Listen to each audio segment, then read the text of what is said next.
Hello, and welcome to Temple of the False Pod, where our decks are not optimized, but our plays sure as heck are fun. I'm Andy. I am Bruce. And today is episode 8 of the season, so 58. Hello. I'm spilling my coffee everywhere. Whoa! I got coffee, it's 7 o'clock p.m. Hello. You know what that means? It's Podtail time. Podtail, no. DeckTales. DeckTales! Woo! It's blustery down in Duckburg. Knocking my coffee over. Good thing it's from this morning, so it's nice and cold. Alright, today I have spent the past 8 or so weeks building a deck. And playing. Trying out a deck. And making adjustments. I've taken what we've learned this season, what I've learned this season, and put it to good use. Good use, Bruce. Excellent. I have so much to say about this deck, so let's get right into it. I may have dropped hints over the past couple episodes, but if you have not caught them, this is built around the card Nadier, Agent of the Duskanal. It's a 5 black, 5 and a black. It's a 6-mana creature, 3/3, legendary creature, Elf Warrior. Whenever a token you control leaves the battlefield, put a +1/+1 counter on Nadier, Agent of the Duskanal. When Nadier leaves the battlefield, create a number of 1/1 green Elf Warrior creature tokens equal to its power. So it's a 6-mana 3/3, which sounds like it sucks, but I'm gonna slow it down a bit. I feel like I'm coming in here. So in other words, you get a card charged. like this, and I'm going to assume then that the deck is loaded with ways to get tokens and get rid of tokens, and probably has something to do with a lot of little 1/1 creature tokens, because I suspect you were planning to see a lot of those as well. Yeah.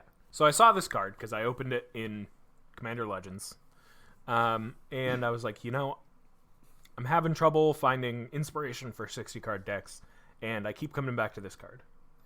And so I decided to just kind of throw something together, and it didn't really want to hold together. I think because the original, the first draft, which I don't have a deck list for, included green because it has the word green on it. Sure. It makes green Elf Warriors. That makes sense. But then the thing that caught my eye was the fact that Nadier says whenever a token you control leaves the battlefield. And I was like, that doesn't say creature. And you know what Commander Legends and everything for the past 3 years has been is treasures. I was going to say, I think I know where this is going. Yeah. So, a lot of treasures. I said earlier that he's a 6-mana 3/3, which is true, but whenever he leaves the battlefield, so whether it's exile or bounce or flicker or dies, when he dies, you get equal to its power. So even if he doesn't have any counters on him, you'll get 3 creatures. Green Elf Warriors. Yeah. So for 6 mana, you're getting a 3/3 and probably, generally, 3 1/1s. So without doing anything, right. You put him into play, you get a 3/3, and when he leaves, you're getting 3 1/1s. So you're essentially getting your 6 power for 6 mana. Right. And that's, I mean, obviously, there is a step between getting the 3 and the other 3. No. I had 1 copy, so I slaughtered it in. Yeah. And I kind of went the treasure route.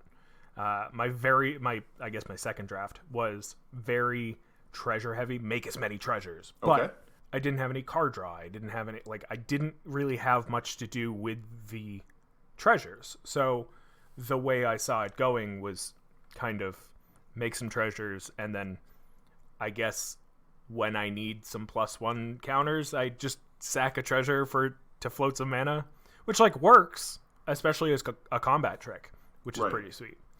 And that idea kind of stays, but I definitely needed to pull back to put in win cons because a 3/3 is not going to do it. No, and for those who are wondering, Nadier is an uncommon, which means that Nadir also does not have trample or flying or menace or any kind of evasion. Nadir is not indestructible. You're getting a creature that does its thing but does nothing to protect itself. Yeah. And also, if you can get Nadir up to a 20/20, it can still be blocked by a 1/1. So Nadir offers what I love out of a commander, in that it does a thing. It does not do all of the things. You're going to have to do some work to make this card work. So, Andy, you loaded up with treasures the first time around, and then I'm assuming now you've toned down treasures and gone towards... I've toned down treasures a little bit. Yeah. I took out, like, I used to have 4 Rapacious Dragons, which is a 5-mana 3/3 flyer. Yeah. There's a 3/3 theme in this deck. Not necessarily for a good... Sure. For, like, on purpose. It's a 3/3 flyer. When it enters, you get 2 treasures, which, you know, so really it's 3 mana for a 3/3, kind of. Then I realized Kalain, Reclusive Painter, fits those colors, red and black, and I was like, ooh. Kalain is an uncommon legendary from AFR, Forgotten Realms. Yeah. 1/2. When Kalain enters the battlefield, create a treasure token. Other creatures you control enter the battlefield with an additional +1/+1 counter on them for each mana from a treasure spent to cast them. And so this is kind of where my deck took a turn. It really went from having Nadir be the like centerpiece to kind of co-piloting this idea with Kalain, because Kalain beefs up my whatever creatures I end up having in the deck, but also supports the token generation for Nadir. And as I've been building this deck through Neon Dynasty, more and more have kind of trickled in, because there have been a lot of cards in Neon Dynasty that fit this theme of having tokens, generally artifacts, leave the battlefield, and so on. And so the deck for a while was Nadier and Kalain. I had a single Nadir's Nightblade. Still only have one because I just haven't bothered to buy more. Right. So that it's like that Blood Artist kind of effect for tokens leaving the battlefield. And Embodiment of Agonies has kind of been this underlying powerhouse in this deck of... it's a 3-mana 0/0 flying Death Touch. When it enters the battlefield, it gets a +1/+1 counter on it for each different mana cost among non-land cards in your graveyard. So, all in all, hopefully you have something in the graveyard. Otherwise, hopefully you have Kalain on the battlefield and you use a treasure. Then you have a 1/1 flying Death Touch. That's really all that you kind of need, is that you need this to be a blocker. Which, sure, there are better... there are better Death Touchers for cheaper. I mean, there's probably dozens that are cheaper mana cost than Embodiment of Agonies. But the fact that this gets counters helped with the theming, and, you know, I'm not playing this to be the best. But the fact that it has flying has helped me out innumerably. And then I kind of started going through... so I went through all the blacks and all the reds, and I was like, ooh, I have this card and this card. This will be really cool. And it's just like a couple one-ofs to kind of add some personal flavor to the deck. We've got Brash Taunter and Silverclad Ferocidons that were just kind of somewhere in my collection that I was like, oh, this will be great for this deck. One of the cards you haven't discussed yet, and I wanted to talk about it, because honestly, I've seen this deck come out a couple times, and I don't remember ever seeing Oni Cult Anvil play. And I think this card, this card, I think that there's magic in this card, and I think more can happen with this card. For the folks at home, Oni Cult Anvil is a gold artifact. It costs a black and a red, and it says, whenever one or more artifacts you control leave the battlefield during your turn, create a 1/1 colorless construct artifact creature token. This ability triggers only once each turn. My thought was, this means that automatically you sack the first treasure that you sack is going to essentially be, you're going to have a token replacing a token, because it's going to be replaced by the 1/1 construct. Now, sure, that 1/1 construct is not going to do anything super exciting, but it's there, and it can die again to add yet another counter to Nadir. It can be that creature loss. There's just so much. Oh yeah, and the Oni Cult Anvil also says tap, sack an artifact. The anvil deals 1 damage to each opponent. You gain 1 life. So yeah. So it's got that Nadir's Nightblade kind of thing going on. And honestly, this is the first card that I'm like, when I need to make upgrades again to this deck, which will be probably within the next few weeks, this is the card that I need to put more of in. And I think my favorite thing about this card is, sure, the first ability only triggers on your turn. Yeah. But it does my favorite thing, which is incentivizes the owner to attack. So you attack with your 1/1. Sure, it's a 1/1, but we're playing a format where you're starting with 20 life. So you're doing 5% of their life total.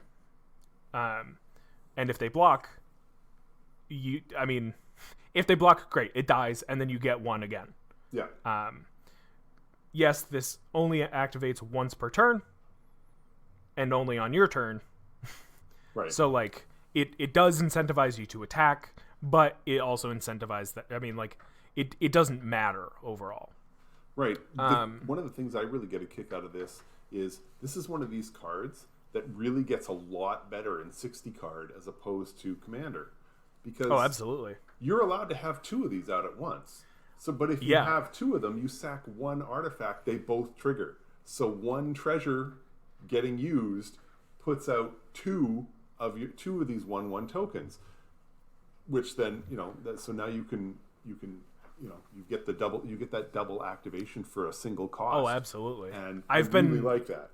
Yeah, I've been playing around with this on Arena, and having 2 or 3 out really kind of widens your board. Even if you just, on your turn, you don't have a treasure, if you just have 1 of these construct artifacts,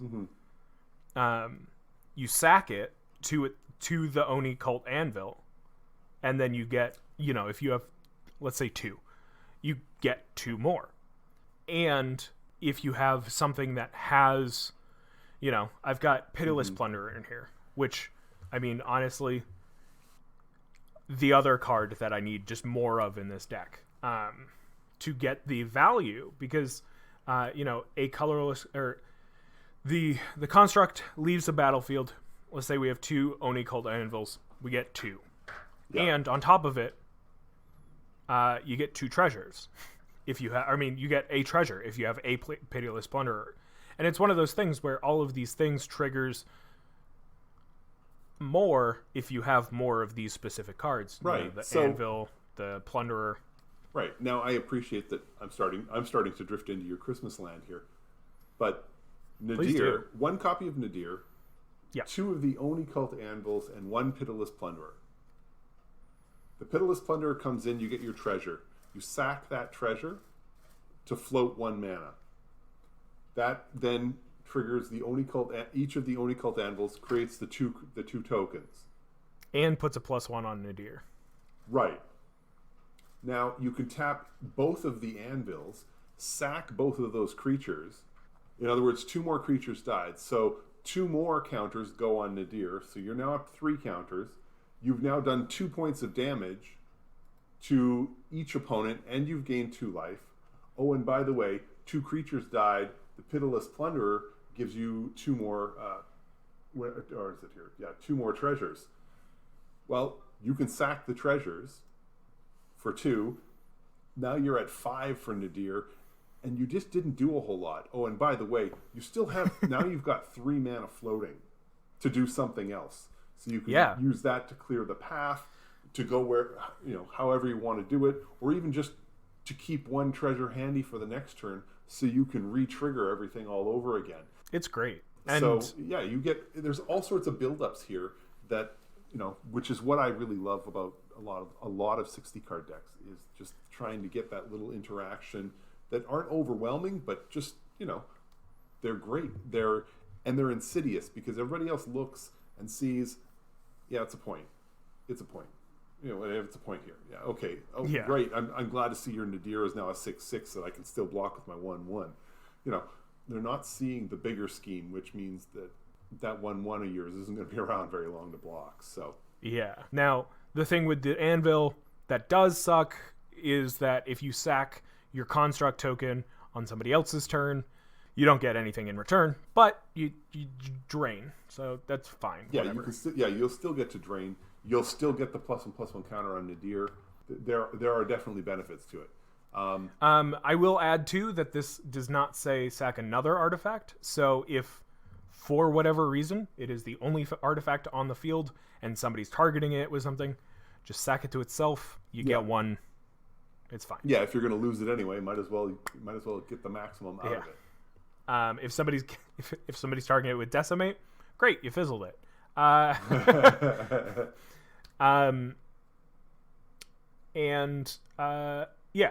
So like there's so many reasons for this to make it so that I want more of this card. Right. So far I've got 2 cards that I want more copies of that I only have 1 of. Pitiless Plunderer, which I actually think I had a few more before, but when I was like taking back a few of the treasure generators, I think I took it out. Because, I mean, honestly, Pitiless Plunderer, it's a $12 uncommon. Yeah. Like, I don't want to buy more, that's for sure. Well, this is... and this is something that I really like, something else that I kind of like about building with 60 card, especially at the stage that this deck is in. A lot of times, you found the card. In Commander, you find the card. Okay, now I've got to find other cards that do the same thing. And with 60 card, it's, I found the card. Now, if it's $12, maybe I need to try and find other cards that do the same thing.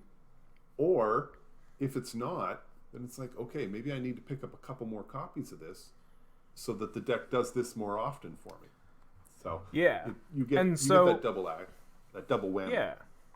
And so to kind of like round out the deck, I threw in a bunch of non-creature spells, so instants and sorceries, that I thought would do a lot of work, which it surprisingly did. I kind of kept an eye on things that sacrificed so that I could start taking things off my board to build up Nadier. The biggest help so far have been Deadly Dispute, which, speaking of wildly expensive for their standing, a $4 common Deadly Dispute. It's an instant. You sack either an artifact or a creature, and you draw 2 cards and create a treasure. So, it's 2 mana. You can sack a treasure as the additional cost, and then get a treasure right back. And if you have the Anvil out, if it's your turn, you can get another construct. Blah blah. Like it just creates opportunity for these. Yeah, these triggers. If the Anvil's out, then you sack the treasure to make 1 of the mana that you need for the Deadly Dispute, and then you can sack your 1/1 construct as the creature that's an artifact or creature that's required to cast it. Oh, so, absolutely. I've got. Then I was kind of looking at cards from Commander Legends. Came across Corpse Turn, which says mill 3 cards, then return a creature card from your graveyard to your hand, which helps out with Embodiment of Agonies. It helps out with Chainer to kind of just fill the graveyard. And, then you also can get a creature back that you don't want in the graveyard. That explains a lot. I was going to ask about Corpse Turn, but... Yeah, so I threw a couple in there just to see how it works. And the fact that it's 2 mana instant is excellent because, somebody board wipes, you play it at the end of the person to your right's turn, and you get the creature that you desperately wanted on the board back out into your hand. Right. That said, I need more Victimize in this deck. Victimize is a sorcery for 2 and a black. It says choose 2 target creature cards in your graveyard. Any 2. sacrifice a creature. Any of it. Any creature you have. Like a 1/1 artifact construct creature? Exactly. Or a 1/1 green elf warrior creature token. Yes. If you do, return the chosen cards to the battlefield tapped. Sure, it's a sorcery, so you can't use them as blockers, but if you've got, for whatever reason, Brash Taunter in your graveyard, if you have all 3 Nadirs in your graveyard, if you have silver-clad Ferocidons in your graveyard, if you have Rapacious Dragons in your graveyard. You got Chainer in your graveyard. Yeah. If you have the Rapacious Dragons in your graveyard, choose 2 of them. Yeah. Put them onto the battlefield tapped. You get 4 treasures. Yeah. You've added to your mana. So I think I want more of those, unless there's an instant that does the same thing. But I don't think there is, and I think honestly, if there was, might be a little too OP for this deck. But very excited about this deck, but I have some big glaring issues with it that we'll talk about when we get back from break. Sound good? All right, we'll be right back.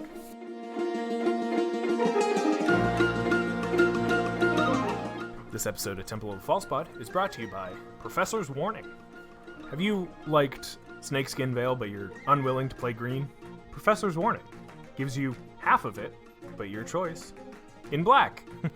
Now back to you.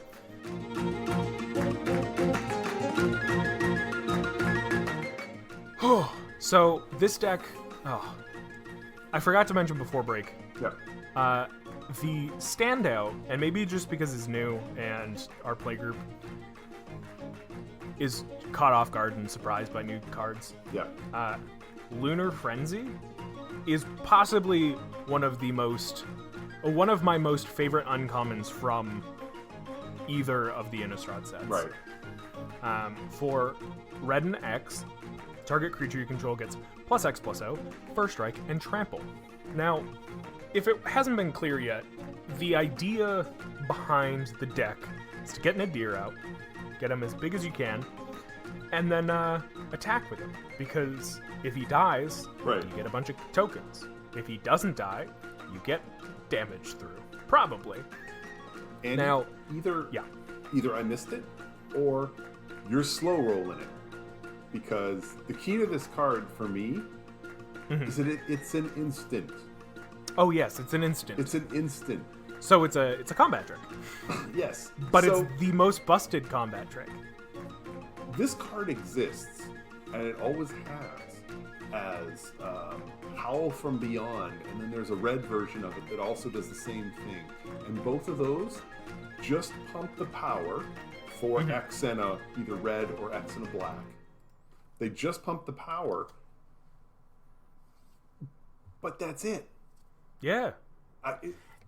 This one gives you the trample that that Nadir desperately needs, and I mean it's got First Strike on top of that, so it's likely going to wipe out anything that's going to block before it can even swing back. I mean, yeah, and the best part of it, if you're targeting Nadir with it, your trample or your treasures do double work. So they add to X, and they're adding +1s to Nadir. Sure.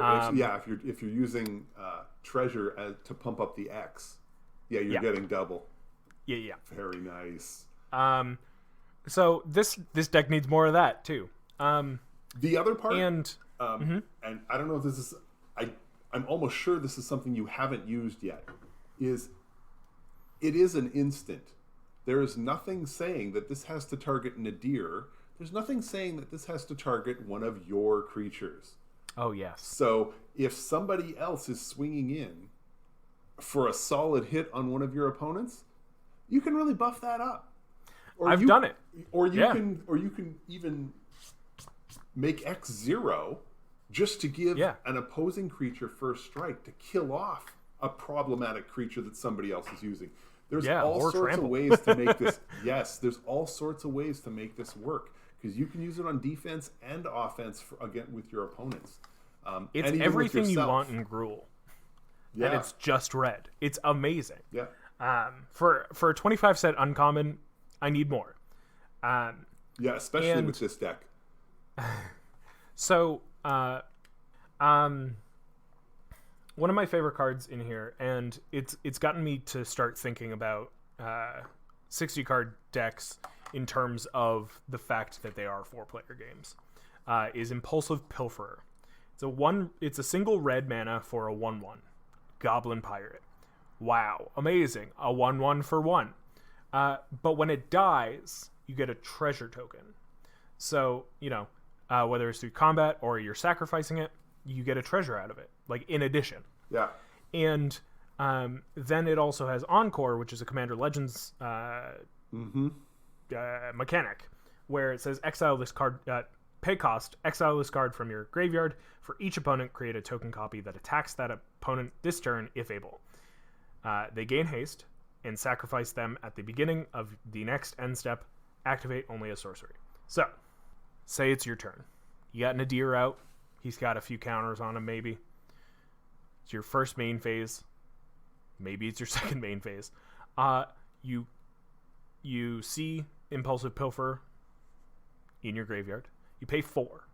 You've got 3 other opponents, so you make 3 tokens of this card. And you can attack with them. They're going to die at the end of the turn anyway. As soon as they die, you get +1/+1 counters, and you get a treasure. And it's for not each even... of them. Yeah. And the fact that, like you could just as easily, like, if it's a stale board state, you could just as easily do it second main phase, and then going into end step, sacrifice them, get the counters, get the treasures. It's fine. Like, for 4 mana, you get a couple treasure out of it. You get some +1/+1 counters. It's fine. And especially with how many things, care about. I guess there's not too many, like, when you sacrifice things in this list anymore.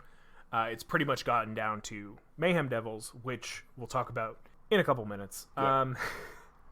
But it's making me look at that design space of Wizards looking at multiplayer formats, because they really do wonders, especially in 60 card decks. It reminded me of your Hungry Links, for instance, where it only benefits from having more opponents. It only benefits from having more copies. And I love it. Now, where this deck falls short is, as you can see, there are a lot of cards. Like, different cards. I think this deck could be honed more. We've talked already about Onicult Anvil. We haven't talked about Dragon Spark Reactor. I've gotten it onto the battlefield once. Mm-hmm. And I think I activated it in response to being attacked to get rid of the creature. Right. So it says, whenever Dragon Spark Reactor or another artifact enters the battlefield under your control, put a charge counter on it. And then second line says 4 mana, sacrifice Dragon Spark Reactor. It deals damage equal to the number of charge counters on it to target player, and that much damage up to 1 target creature. Say you play this on curve. Say you play this turn 2.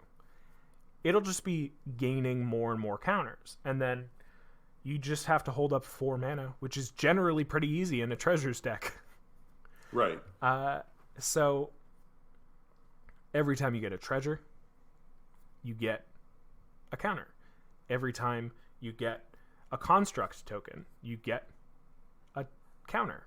Yeah, so if you can activate this with 4 treasures while the Onicult Anvil is out there, so you sack your 4 treasures to get the 4 mana.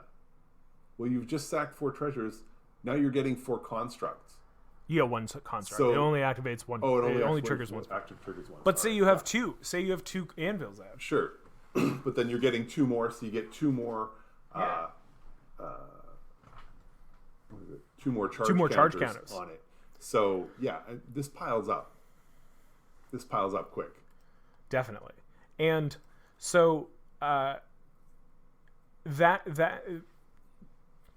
so for as of now, my shopping list, let's say, I'm waving my hand as if I'm writing a shopping list. Oni Cold Anvil. Yeah. A couple more. Probably 3 is like the right amount for this deck. Dragon Spark Reactor could probably do with 1 more, which I think I have right here on my desk somewhere. Nice. And probably more Pitiless Plunderers. I think I have 2 more in my collection somewhere. It's just solid. You know, it only triggers on your creatures, but you know, the idea is for your creatures to die.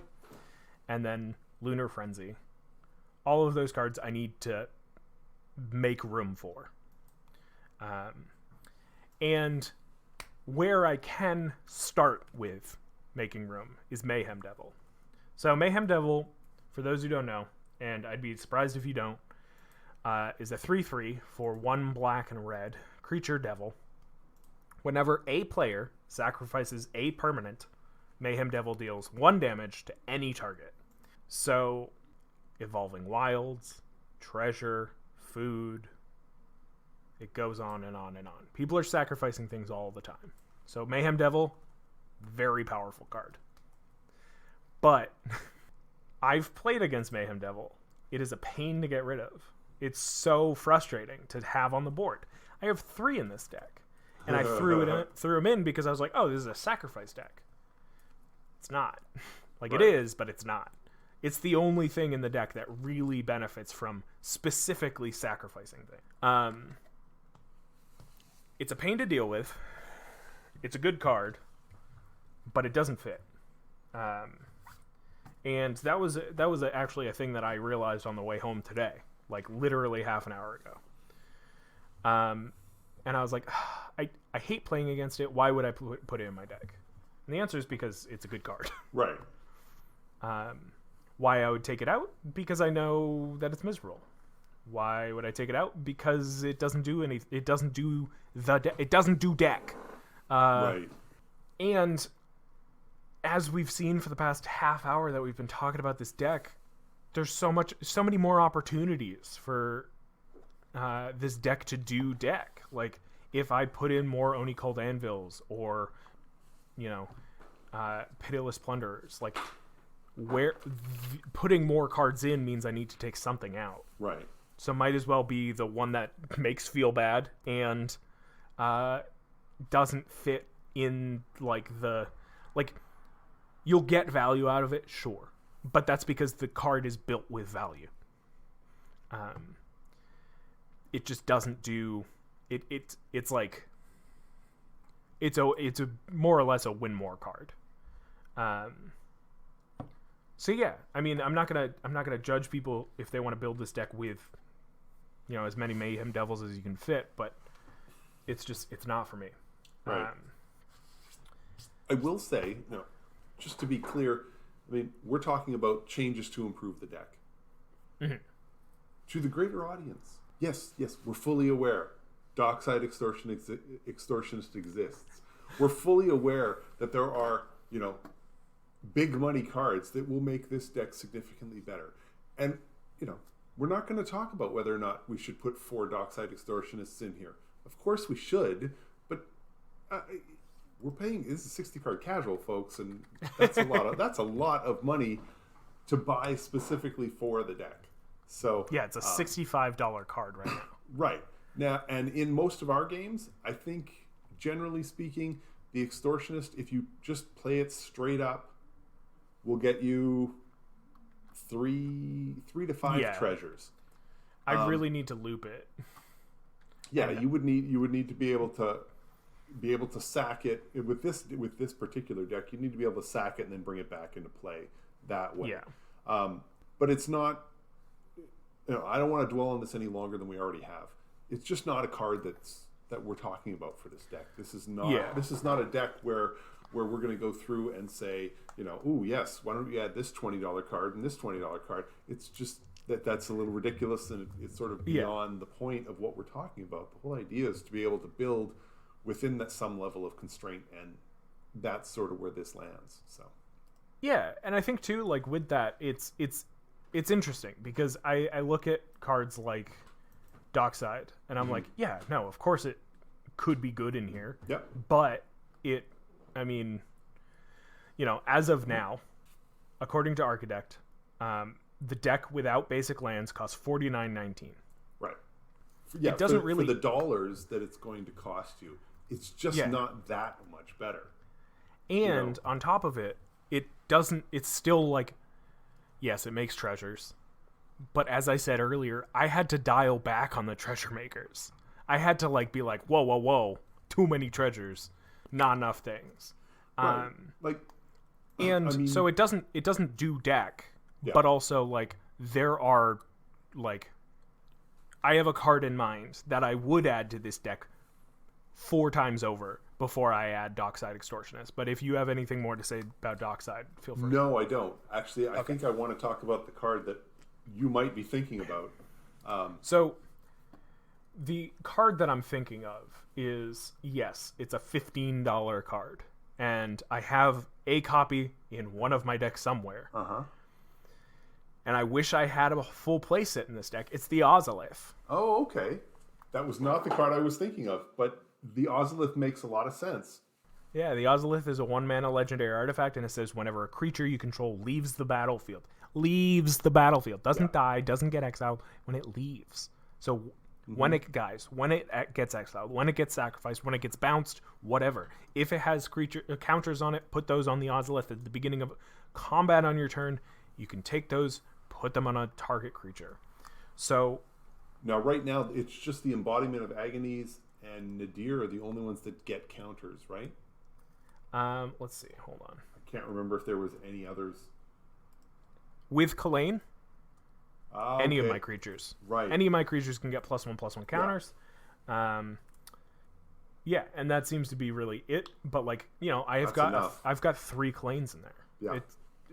I almost always of the handful of games that I've played, I almost always have a Kalain on board. Right. And I have a few treasures.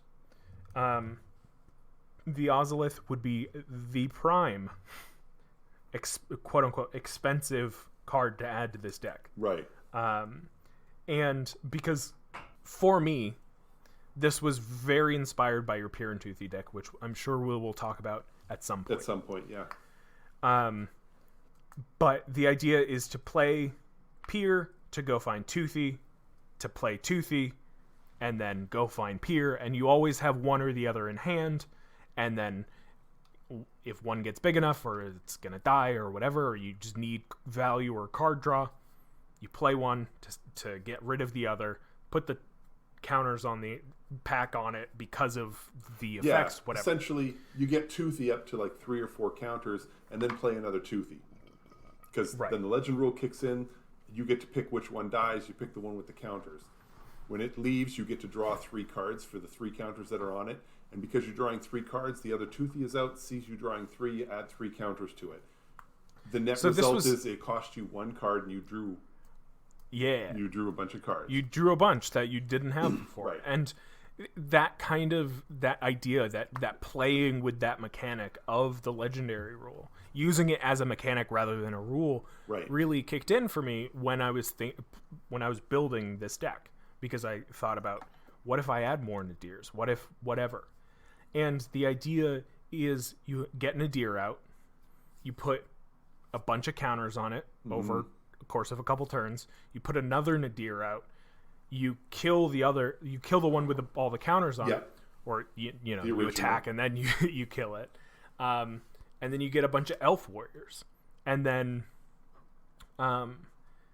you have one that doesn't have counters on it, but if you have some way to get rid of those tokens, or if they just die through combat or whatever, you end up putting +1s back onto Nadier, and then you do it over again.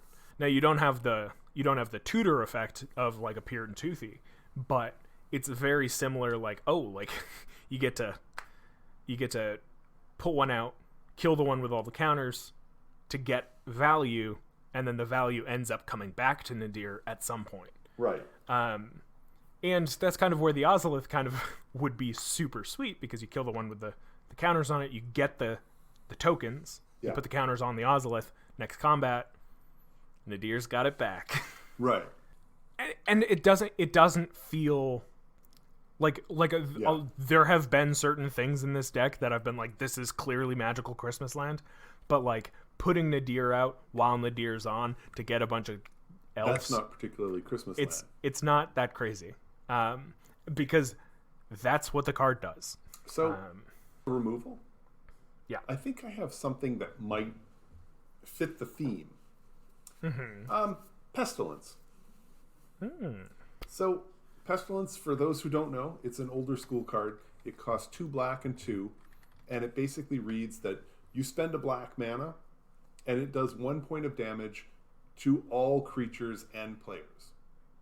So everybody takes 1 hit on their life, and all the creatures take 1 point of damage, which means that, admittedly, every time you create a 1/1 colorless construct, or if Nadier dies, and you get a bunch of your 1/1 warriors, they're all vulnerable to Pestilence. One hit and they're gone. Now, Pestilence isn't just 1 hit, because you can do it multiple times, as much as you have black mana. So, but my thought was more, if you've got a handful of these tokens out, you can Pestilence for 1. It eliminates all those tokens, which means Nadier gets that many +1/+1 counters, but it will allow you to get rid of some of your opponent's creatures. Yeah, especially if you have, say, Pitiless Plunderer out, you can activate Pestilence up to 4 times or up to 3 times, and keep the Pitiless Plunderer. So when these things die, you get the treasures. You can sack the treasures to get A, Nadier bigger, and B, to activate Pestilence more to possibly just kill all your opponents at once. Right. Granted, it hits you too, so like you need to be careful with that, but it does. My thought was that every time you're activating Pestilence, that Nadier is likely growing. So Nadier is not going to be in any danger of getting killed by the Pestilence, but it could very well clear the board of a lot of the smaller blockers. So if you don't have a copy of Lunar Frenzy, or or you're concerned about your opponent's 1/1 Death Touch, this might be a way around that. Now, I know that there's a lot of other creatures in this deck that would really not look kindly at 2 points of Pestilence damage, because it can do some serious damage to the actual creature cards that are in the deck. So maybe that's not the way to go, but it was certainly something when I saw Nadier and thought about all those 1/1 counters, I thought, honestly, even a Pyroclasm for 2 might be enough to make Nadier explode in size. Yeah, I would say that really the only creatures that like would hate you for doing any more than 2 would be, Chainer or Kalain. In which case, like, there are ways to bring them back. And if you're doing 2 points of damage to everything with either Pestilence or Pyroclasm, like, your things are, like, your 1/1s are going to die, yes. Nadier's going to get bigger. And with that as well, you're also triggering Silverclad Ferocidons, you're triggering Rash Taunter. Like, there are things that will actually just get you a little bit more value that you might not care about Kalain dying or Chainer dying. So and I also looked at Pestilence kind of as a mana dump. So if you are accumulating a lot of treasures, this could be a place to pour that mana. The thing with Chainer too is that if Chainer is about to die to, say, Pyroclasm, discard a card. You can activate Chainer in addition to, or like in response to the thing that's going to kill it, to then get Chainer back out. Right. Like, it's that simple. Yeah. Chainer is absurdly. He's got a real talent for staying alive. Yeah. Resilient. There we go. Yeah. I love this deck because the more I look at it, the more things that I'm like, oh, I should just buy these cards. I should just get and all the cards I'm looking at are like 25 cents. Right. Dragon Spark Reactor, Oni Cult Anvil, Lunar Frenzy, all a quarter. And it's so like a playset of each costs $3. Right. And my last card suggestion And honestly, I keep looking at the deck and trying to figure out where it would fit, and I'm not sure that it really fits. Academy Manufactor. Ha. So every time I saw you talking about this on Twitter the other day. Yes. So every time you create a treasure, you're also going to get a clue and you're going to get a food. Now, I appreciate that it costs mana to activate the clue to draw you a card, and I appreciate that it costs mana to activate food to gain 3 life. Yeah. So I'm not. This deck doesn't really take as much advantage of that. However, you can sack them to the Oni Cult Anvil, so that's an option rather than having to sack a treasure specifically to the Anvil, as opposed to sacking the treasure for mana. This would definitely be a card that I would look at, because this would be a card I would look at if I was to continue in the direction of things like Pestilence. Yeah. Because I don't want things that are too involved to then get food or to get any sort of life gain. Like, right. there's not enough space in this deck to add in a life gain strategy. Right. So something that's going to just end up creating food, which is an artifact token, which is a token. Yeah. Like, there's reasons why food would be the perfect way to gain life in this deck, so that you don't kill yourself with Pestilence. Yeah. But with that, you don't want to take over the main thing that your deck wants to do, which is actually why I think this, if I was to put in Pestilence, this would actually would go wonderfully hand in hand. Yeah. I just don't want to turn this into something else. You don't want to build my deck into your deck, well, and I appreciate that. Right, and I don't want to, so I don't want to include something which will give you more artifacts, but if you have no real way to sack them to gain that benefit for Nadir, then why put it in the first place? You might as well like you said, you tone down the number of treasures in the deck to make the deck work. If this is just going to create more bustle on your board with no real result, then it's just not as helpful. So yeah. And I think too, but with that though, is that like this deck does not have a lack of mana. Like I've got two copies of Temple of the False God. Yeah. I did not feel comfortable putting in a third, but having more than one felt really cool. Yeah. But also beyond that, like, I think food is 2 and sack to gain 3. Yes. 2 mana at instant speed, probably pretty easy to get away with. But if you're using treasure, yeah, I wouldn't want to be having to sack treasure to gain 3 life. I don't know. At instant speed, it's pretty great because if you're attacking with Nadir and you know that in the future, like if you have Pestilence in hand or if you have Pestilence on board, you sacrifice 2 treasures. Nadir gets 2 counters, and then you sack the food to gain the 3 life. He gets a 3rd counter. Yeah. So I mean, like it's got its benefits. That's actually got me thinking more too about things. Let's see. Just if you're going to do that, you might as well be using it for the clue and drawing yourself another card. But either way, I didn't want to send us down a different rabbit hole. Yeah, the deck does what it does, and I do think, while I think Academy Manufactor is a good card, I think it would force you to warp the deck. It forces you to bend the deck in a different direction that I don't think you necessarily want to be going in. So I think it would involve a little bit of restructuring to build around that more. But I think that it could be a helpful thing to keep in mind when I'm figuring out what needs to go anyway. It's pretty exciting. I'll put the deck list as it is as of recording in the show notes. Anything else you want to say? The other piece, I really like Professor's Warning in this deck. Mm-hmm. If for no other reason, target creature gains indestructible until the end of the turn is a very valuable thing to have for Nadir. And that might be something that you look to add another one to. I really like that. I also like a Malachur Rebirth.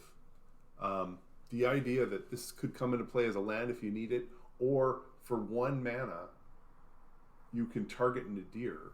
You lose 2 life, and until the end of the turn that creature gains. When this creature dies, return it to the battlefield tapped under its owner's control. So as soon as somebody is killing it, you can respond by essentially giving it, a restart. So it dies, you get all your 1/1s, and then you get him right back. Yeah, so, I really liked. Yeah, I really liked looking for more of those types of effects, and that's why I also put Feign Death in, which is essentially the same thing. It doesn't have a land on the other side, but when your creature comes back, it comes with a +1/+1 counter on it, right? Which is helpful. Very nice in this deck. It's a good theme. So like, I put one of each in just to see like, A, am I ever going to be putting Malachur Rebirth down as the land, and B, is Feign Death just better in this deck? And I think the answer might be yes. It may very well be. You're producing so many treasures that I really don't know when. I mean, maybe if on your 3rd turn you still only had 1 land, then I'd play the Malachur Rebirth, or play it as the land as opposed to Malachur Rebirth. But otherwise, you're saving it for just that. And honestly, a Feign Death does the same thing but follows the theme a lot better. Why not run that instead? So, no, I think you've got a great deck. I'm looking forward to seeing seeing the changes as they come in. So, but I think that's gonna do it for us today. I think so. I think we showed how to de-optimize this deck but still keep it running. Again, goodbye, Mayhem Devil. Get out of here. Leave. Because we're Temple of the False Pod, where our decks are not optimized. But our plays sure as heck are fun. I'm Andy. I'm Bruce. And may your 5th land... wow. Sorry. Thank you for listening. And may your 5th land be the Temple. Bye! Wait. Before you go, I just wanted to say thank you for listening. You can reach out to us via email at falsepodmtg@gmail.com or on Twitter @falsepodmtg. Bruce is @manaburned, and I'm @AndyWeekend, though you'll definitely notice I use the podcast Twitter far more often. Now that we've got you here, make sure you subscribe, rate us on whatever podcast platform you use. It helps us out. It gets us more reach. Subscribe to us on our YouTube channel. Like a video there. Leave some comments for more casual enjoyment.